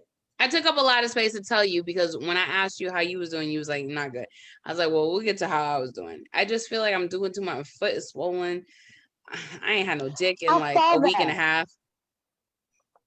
Okay, so you've had before I've had dick. So Why does I don't everybody know what to try to tell you. compare apples to No, oranges? because if we're gonna listen, I won't compare a lot of things. I will let a lot of things slide. But when you bring up dick, pussy, or any sexual activity, I'm gonna compare. I have been 3 weeks, I think. I gotta look at my DMs, but I'm tempted to say 3 weeks has been the It last said I time gotta look my at my kitty cat. DMs. You a real MVP. Ah. I think the last time my kitty cat was touched, it was about 3 weeks ago. So I gotta, like I said, I gotta look at my DMs. But it is one of those situations where, as good as I'm trying to be, I want to be bad. Like the whole slut walking me Mhm. is literally campaigning for re-election because I've learned over the last couple of weeks that motherfuckers ain't shit. And yeah, my pussy needs palpitations or palpitations. Let me say Mm, that palpitations. my pussy It, needs need, it needs that palpitations. it needs that flutter again. Like It needs a. it needs that moment. It needs that. Like I want you to roll your arms on my clitoris type of shit. I got And you. I got you. I got you. so unfortunately, when you ask me, was I okay? That is part of the reason why I'm not okay. Your lack of sexual activity. But what about sex with yourself? This I is fuck DD After myself Dark. a It's lot. 12:36 a.m. I fuck myself a lot. Okay. I fuck myself to the Same. point I have broken Same. two. I've broken two dildos recently. I had to buy a new Literally. purple one. There's so many purple cords in my drawer. Let me just I don't know about anybody else, but I don't feel like it is appropriate that the base of it snap if I'm trying to ride it. I understand it's a dildo that should not be suctioned in. And if I'm just riding a regular dildo, I probably shouldn't go as aggressive. But if you tell me it has a lifetime warranty, I should not snap the metal pole when I'm riding it back and forth on my couch. We have to have sex. So aside from that, what I'm saying is, We do. what I'm We'll saying arrange that. is I feel like I don't, I know a lot about sex toys, but what I'm afraid of is the dildos with the suction cups. What do you stick it to? I've heard the shower, I've heard the floor, I've heard the wall, but what is the best position for you? So I've done it in the shower. And I like it in the shower because that's when I can get real raunchy. But the problem with that is I have to, depending upon how what angle I'm at, I have to keep manipulating it. Right, That's okay. what I don't like about suction toys is you have to That's what I was going to literally ask you. It keep seems like it's an manipulating. odd because it's so stationary. Seems like there's an Right. odd. That's why I keep breaking Why did I regular just do that dildos that movement? don't need a suction. Like I have literally snapped the base off of the metal implant that's supposed to hold it erect Right, because I have been trying to ride it on my couch. I'm sorry. If it's a dildo, I should be able to ride it on my couch. right. And that's where I I have the think it's problem. anti-fat girl if the dildo is breaking while you're riding it on your Yes. couch. So Do what you we think need to that sex do, toys are made with us in mind? no, I don't think they are. Okay. Some of them actually have. Excuse me, I had to switch to Hennessy or Crown because my wine wouldn't open, so I'm a little bit more intoxicated off these last couple of I'm drinks. really appreciating this. That's why I told you, baby, I love you. So so I don't think they made with fat girls in mind. And I'm gonna say fat girls because everybody wants to claim thick and all this other shit. No, there's a difference between Talk thick, about it. fluffy, fat. There's a serious difference, and it annoys me every single fucking time I see a meme posted about a bitch supposedly being fat who has a thin waist and a fat ass. No, she's not fat. She's not fat. She's thick. There's a serious difference in that. So, but that's neither here nor there. We're No, talking about dildos.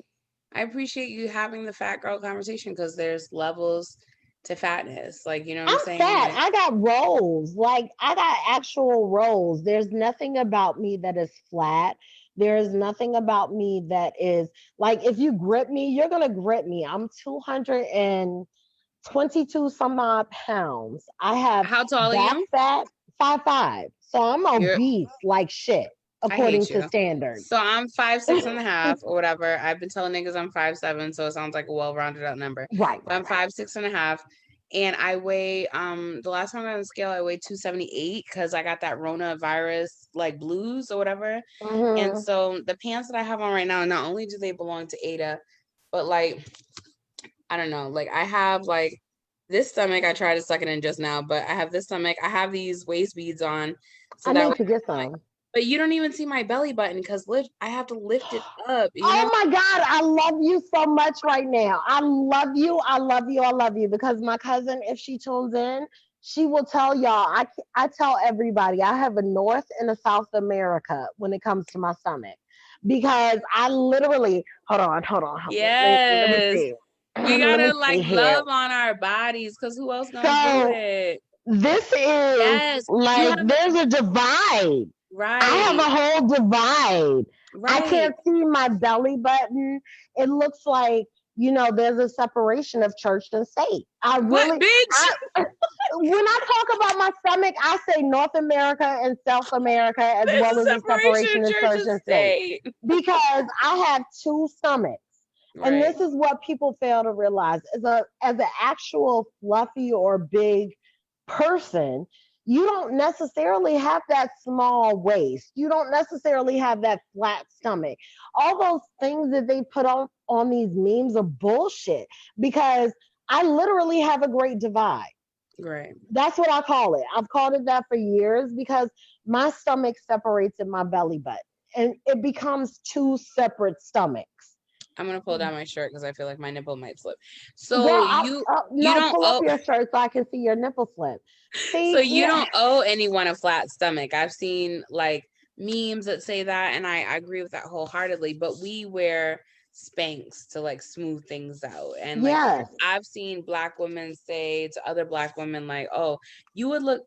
It's been said to me, you would look a whole lot better in that as long as you get shapewear. And I'm like, oh, I thought I looked cute. Dating is detrimental for me for that reason. I put Why you on say that? several outfits, and although they're cute, because of the way my stomach is made up, because I can literally see a divide, when I put on certain outfits, I see the top part of my stomach, then there's a line of demarcation, Right, basically, right. and then there's the bottom part of my stomach, which is what most people characterize as the fupa. My fupa is not one full fupa with the rest of my stomach. Right. So when I put on outfits, and I do laundry constantly, I think this is where it comes from. Because when I'm trying on things, I see where my stomach goes straight, and out, Right. in. And it makes me very, very conscientious of the shit that I wear. And I see these memes and I see these posts about what is fat and what is thick and what is this and what is that. And I Right. never seem to fit into those boxes. So when I'm getting ready for work, when I'm getting ready for events, when I am getting ready for dates, when I'm getting ready for anything, it takes me 17,000 fucking outfit changes to find the one Yeah, that definitely. does not separate both of my stomachs, just because my belly button decided to divide it all. Right. You have like what I like during my pregnancy, like my belly didn't change. Like that's why niggas didn't know I was pregnant for so long. I didn't start showing until month 7. And I had niggas was just like, Hell, you I know, didn't know you were pregnant when I met you. The fuck? people were saying like, "Oh, you seen Dee Dee have weight loss surgery and she's out here gaining weight." I'm like, I'm growing a whole human, but thank you. Like, and it was wild because I had a B-shaped belly. That's what they call it. Like, it's like our bellies are shaped like the letter B, like Yeah, And I was because just it goes in and then it goes back out. And yeah, it's so, oh my God, it's so detrimental. And this is what I hate. Again, this goes back to the conversation of a sacrificial lamb that I had earlier. okay, This is what I hate, because I don't want any child I've lived with this long enough. Right. I don't want a 16-year-old to not wear her prom dress because she doesn't feel comfortable. I don't want them ordering vests off of Amazon because I've done it just because Right. they're trying to flatten their stomach so it appears to be one stomach. I don't want you having to go up a size. I don't want you having to wear shapewear. Like that shit is so fucking detrimental to us Right. just because, unfortunately, our bodies have a great divide. Mhm. It literally, everybody laughs and jokes, but I've said it for years. It is the separation of church and state because these are the things that we fight against in reality. We Right. separate church and state just like we separate our stomachs. The fupa, a flat top with a fupa is acceptable. Right. It's acceptable. But a bitch with a B-shaped belly is not Is not. acceptable. You hardly ever see us represented. You hardly ever see us in actual videos that allow us to know what the fuck we're going to look like if we purchase the clothes. Let's be Right. real. We Right. are purchasing a lot of clothes online and we don't know what the fuck we're going to look like. I have several dresses in there that I thought I was going to love. And the minute I got them home, they were the shittiest ass dresses Right. because I have a B shape. Like it's hurtful. Yeah. There's nothing we can do about the fact that we got two stomachs. Cause it's two stomachs, bitch. We got a North and a South America. Like So that we North have a America north is still node and a fighting. south node. We're still fighting for reparations in the North, Bitch, I hate it and we're here. still being given a 40 acres and a mule in the South. Like it is what it is. Right. And we're literally divided by a belly button. But at the Mhm. same time, we're also one of the most ostracized figures of a woman that there could be. We get called bad built, we get called SpongeBob, we get called so many things. And we are taught not only as that, but as Black women to suck it up when we're called too dark, when we're called too light, when we're called bougie, we have to take all these other names into account and yet and still deal with this body shape that every time we put on clothes, we don't feel like we fit in them. Right. That's so hurtful. Right. I did 6 loads of laundry because for one day, I probably have to change 80 times just to figure out the right outfit. Right. Right. And this is what we live with. And it doesn't matter whether you're Black, white, in between, it doesn't matter. The body shaming is real. And it's even more detrimental to already Black women because I'm dark skinned. Right. I've been called, oh my God, I've been called wide back. I've been called without this weave, according to them, I have no hair. There are so many negatives that are already perceived about me. And here it is. I don't barely see representation of my shape in regular figures. It's detrimental. Right. That's why when I started this conversation with you earlier, the one thing I said was, I hope it ends with me. I have worn shapewear. I have worn those outfits that make me look like one fucking stomach. That's not who the fuck I am. If he gonna Right. fuck me, he gonna fuck me, whether I got two stomachs or not. Like, Right. nigga, you better fuck both of these stomachs. I hope you figure out a way to fuck both of these stomachs. Sir, and you know what? I will give you that because at the end of the day, I have a ton of shapewear, but I've actually shied away from it because of the weight gain that I've had. When you wear shapewear, that shit, you sweat, your two stomachs pushed together, it's Yes. causing, like, you know what I'm saying? And that's not good for your skin. So what I've been doing is I will hold myself accountable that I don't wear shapewear. What I've been doing is I buy high-waisted leggings because I still want that look. Like, you know what I'm saying? Like and I get away with it. Right. People ask me all the time and I get mad.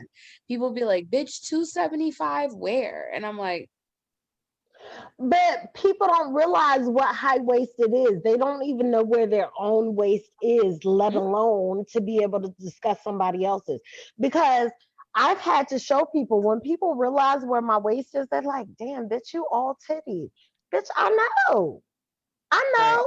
My right, titties are on, my waist is directly under my stomach. Right. So when I look at that, and when you You do have the very booty large breasts, test, and so do I. I'm a 38, sometimes 40 triple D. So, and I am a 42 triple D, if not F. right. So when you look at me, I may have a flat stomach per se and just a fupa, but you see all this excess. Right. So the problem really becomes our perception. Lily And said, we, you got to pray that you don't. I feel I like can't saying, take ah, Lily. shunda I la la know it's la. wrong. I know it's something extra. She said, you got to pray that you don't have to use the bathroom while wearing them. I should have bought a Lily, Honda. Lily, shout out your Cash App so I can pay you for this comment. Because let me tell you, have you ever been in a bodysuit with motherfucking 3 snaps, hook eye at the bottom, and you gotta pee like shit, and it is your only form of motherfucking shapewear? Oh my god, that is the worst atrocity. I Like, peed in my own shapewear. I'm like, I gotta go, guys. I'll talk to y'all later. bitch, I have taken it off. I'm not unbuckling this shit until the end of the night, and now it's No, the end of the night. damn that. I have walked around with shit in my purse. One of those thong motherfucking 3 or 4 fucking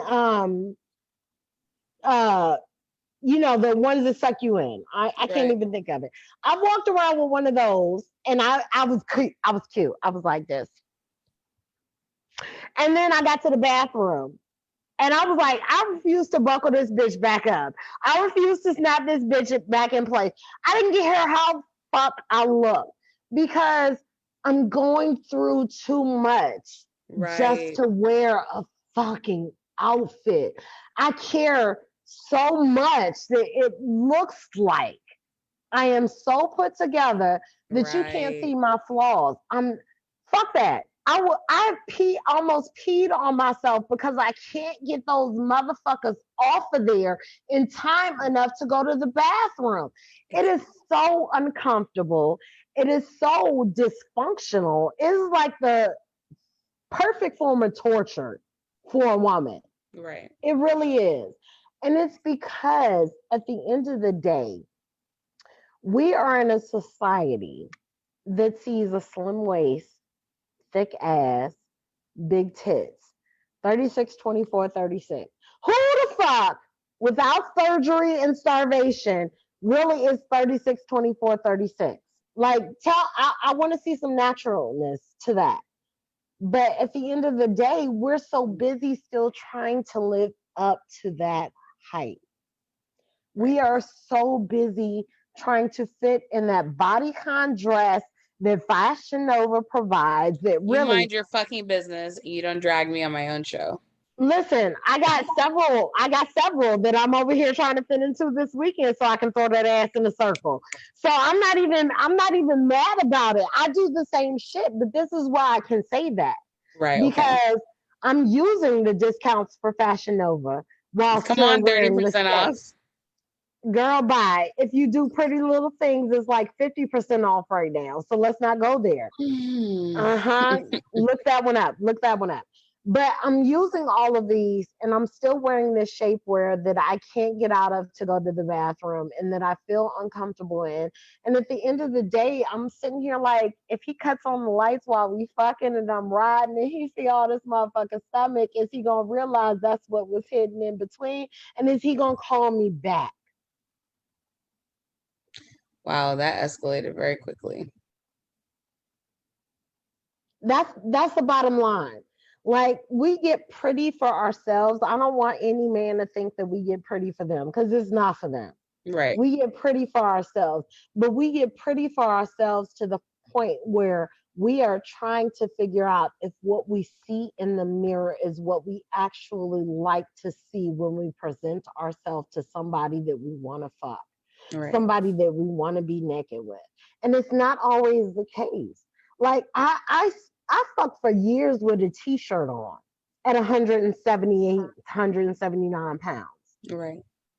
And I thought that was too fat. I am 222. And I'm not fucking with no Spanx on. I'm not fucking with no motherfucking weight trainer vest on. I'm not fucking with none of that shit. Nigga, if I'm gonna ride you, you gonna put all these fat rolls like motherfucking Long John Silver's bouncing on your motherfucking chest on your shit. That's I'm how I so feel trying to about it be now. like affirming of my body, but like I was having this conversation. I can't remember who I was talking to, but I think I was talking to Sonia Renee Taylor. I was like, basically, I said I had the best sex of my life the other day, and I just felt like I can't engage in certain ways because of like the way I look, even though I'm a boss ass bitch, period. Like, you know what I'm saying? I felt like I couldn't be free, even though I've done all the work to be like, no, my pleasure comes first, this, that, Right. and the third. But I felt like the way that now that we're together, like the angles ain't cutting it. But I don't owe nobody a flat stomach. I don't owe anyone chiseled abs. I don't owe Facts. anyone chiseled arms. I don't Facts. owe anyone cellulite free Cause thighs. bitch, Like, they you know what I'm knew saying? you was fat before they decided to dive in your motherfucking pussy. I mean, it was a 3-hour car ride back to my house. I mean, So they knew what they were having. And that's one thing that I've had to kind of resonate with myself. what are Like some I have tips that you feel like you've gained along the way about accepting yourself at your current size?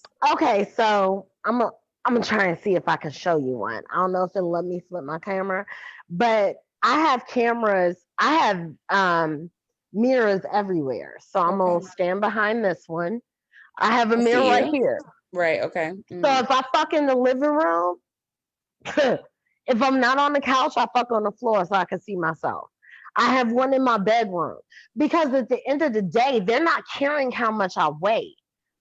So I need to see myself to make myself comfortable enough to say, bitch, that nigga love the way you ride that dick. Right. That nigga love how you sucking that dick. And that gives me the extra boost that I need to get through whatever inconsiderate and I'll say inconsiderate because I'm inconsiderate of myself. Self. I'm very Right. inconsiderate of myself. I don't take into account how she feels. I overlook her. I try to appease everybody else as opposed to her. So I'm very inconsiderate. So that moment where I can look at myself and be like, damn, okay. I may not like the way I look, but in that mirror, I can see his face. In that Okay. moment, I can see what it is that is turning him on. So for me personally, mirrors are a big one. I sexed. I'm one of them hoes. I'm gonna send you naked videos. I'm gonna send you pussy shots. I'm gonna send you cum videos. I'm gonna send you all that because it's not for you. Although you may think it is, It's for it's for your own me. self gratification. Like, this is who I am. Even me laying on this couch, I decided to lay this way because I'm fucking comfortable. I know it's not the best fucking angle for my fucking platform, I don't but give a I'm fuck. Your titties is popping, bitch. I'm not imagining sucking them right now. Go ahead, bitch. so that's what I'm saying. Like, as I feel like it's about making yourself comfortable where you're at, and so I appreciate that. And And that's the again, thing. mhm. I put a lot of mirrors up, DD, literally in my house, so I could see myself because I didn't want to see myself. Mm, I forced me to look at me, whether it was fucking myself or fucking right, somebody else. It's in a place where at the end of the day, I can see all that is naked of me. I had to get comfortable with me right, because I can't give you my full pleasure. I can't give you my full satisfaction. I can't give you the butt naked slut walk that I want to give you if I'm not comfortable in my butt naked slut walk. right, right. So I walk around this bitch sometimes, okay, a lot of times, ass naked, Right. window open. I want my neighbors to see me. I walk around in stilettos with White nothing else girl. on. Yeah, I am. I thought it's funny because when you put that post up like why do white people have their blinds open? I'm like I have my blinds open because bitch I want you to see me. Why? Because I need you to build my confidence. Bitch, look at Right, me. right. Like it really has become one of those things where the only thing I can do to make me happy was to make me vulnerable. And that meant in my sexuality. I didn't like what I saw in the mirror.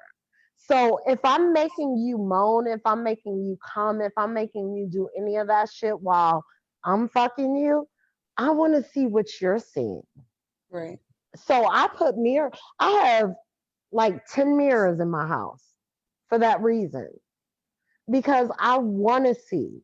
I want to be ashamed. I want to question myself. I want to, pick apart the ugly parts. I Right. want all of that, whether I'm fucking or whether it's just myself. I walk around this bitch butt naked with stilettos on half the time.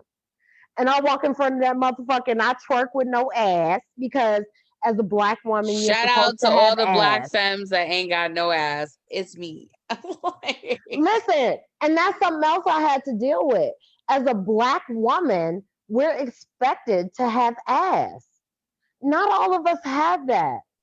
And it was detrimental to my upbringing for a very long time that I had no ass. Because they'd be like, oh, she look good from the front, but damn, that bitch in the back.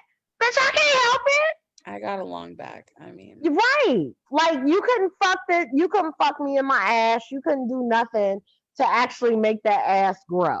Period. Unless I have surgery, it's not gonna rectify it. I've tried right. 300 squats in a month.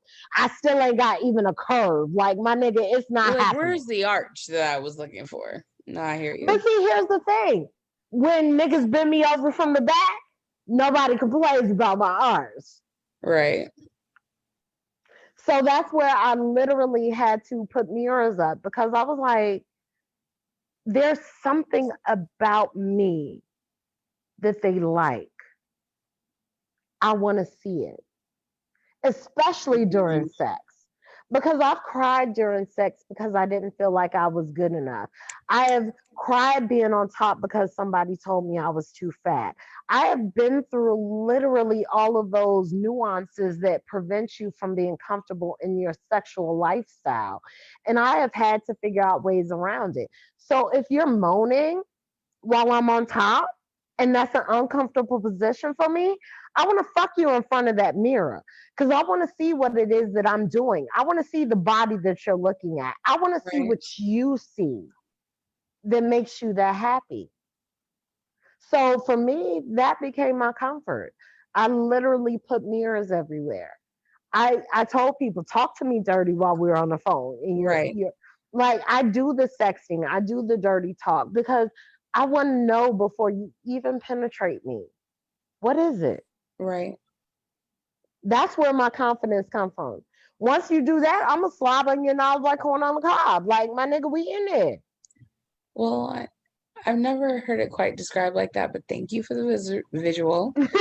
I'm about to go to bed, so I have a question to ask you. It's a question I ask every single person that comes on this show. Yes, ma'am. It's a two-pronged question because I'm a complicated person. Of course. And I mean, who else would I be? The first question is there anything we didn't discuss that you were like, oh shit, I forgot I want to tell Dee Dee about that, or whatever? Like it could be anything.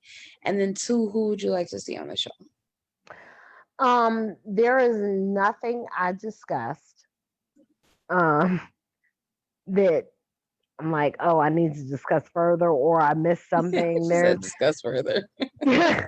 Like luckily I have that communication with you. So this was a very open conversation. As far as who I want to see on the show, I will say this. With the political climate that we have currently, I do feel like, especially with it being June and being Pride Month, and I am openly bisexual, I tremendously feel like we need more representation from the Black community when it comes to our trans, when it comes to our gay, when it comes to our bisexuals, when it comes to people who are even considering crossing over genders. We need more of the they theirs.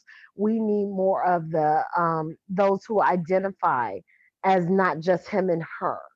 Okay. I really feel like one of the detrimental things that we do in this society as Black people is we're inclusive to a point. Right.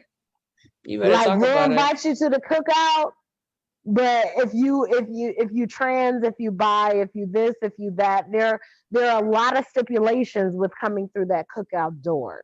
And Right. I feel like in this political climate, in this day and age, we need to be able to open all the cookout.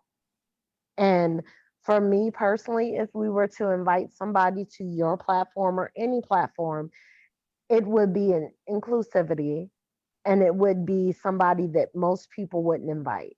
Okay. So if I see things like where they're not inviting the transgender community, I would want to see a transgender on somebody's platform because their lives matter too, and they are being killed, they are being murdered, and they are still black. Right. They're still fucking black. Thank you so much for saying that. I appreciate it. I mean, I can't be part of this community, either black or LGBTQ, and I hate to say it, every other initial that may go after that, but I can't be part of this community without being honest and open about that. There are a lot of things that black folks are inclusive of, and there are a lot of things that black folks are disclusive of. Right. And at this day and age, we need more inclusivity than we need people on the outsides. Forgive your cousins that you may see as a little bit more sweet with sugar in the tank. Forgive those who may actually have been wearing platforms and heels when they were a boy and 2 years old. Right. Like, let's just forgive and let's be inclusive. Let's invite everybody who is black to the cookout, Right. because regardless, at the end of the day, of your orientation, your whatever, you're black and we need you. So that's all I got, like literally. No, this has been amazing. Carrie, thank you so much. I'm glad we ended up rescheduling for the same day. I appreciate your patience. I appreciate Shamika Andrews so much for her patience, and I'm elated and I can't wait to hear this playback. I love you. I love you Thank you too. for having me on this show. I really can't wait to hug you because I miss you. And I look forward to meeting Ada. I know she's over there in the corner, but I do look Nah, forward to that meeting nigga's asleep. We really had a long day. Ada. Listen, I know she is, but I look forward to meeting her. And let me just say for you, thank you. I know, I've seen, I've followed, I get it. Thank you. Thank you. I love you, babe. I love you. I hope y'all have a good night. Thank you to everyone who joined us. This has been another episode of The Full Set, and I hope y'all niggas have a good night. Peace.